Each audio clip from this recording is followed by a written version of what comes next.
In the year 2150, the world had become a dark and desolate place.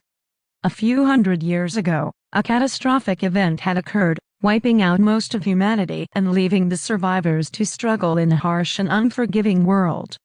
The few remaining humans had banded together in small, isolated communities, eking out a meager existence in a world that had been decimated by climate change, famine, and disease. Resources were scarce, and the struggle for survival was constant. But in the midst of this bleak existence, there was one glimmer of hope, the oasis.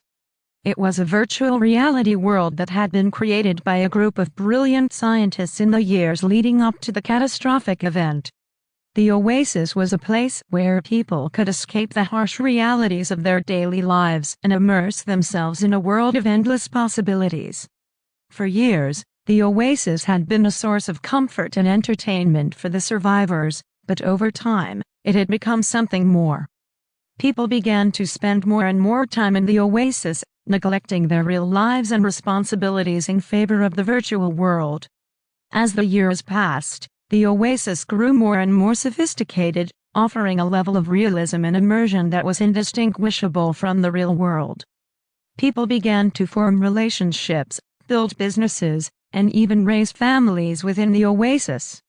But as the oasis became more central to people's lives, a new threat emerged. A group of powerful corporations had taken control of the virtual world, using it to manipulate and exploit the people who lived there. They had created a system of virtual currencies, in-game purchases, and microtransactions that were designed to keep people trapped in the oasis, spending all their time and money there.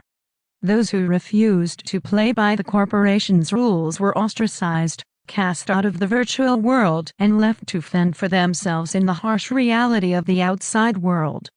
In the end, the oasis had become a prison, a place where people were trapped in a never-ending cycle of consumption and exploitation. The survivors had traded one dystopia for another, and there was no escape from the virtual world that had promised so much but delivered so little.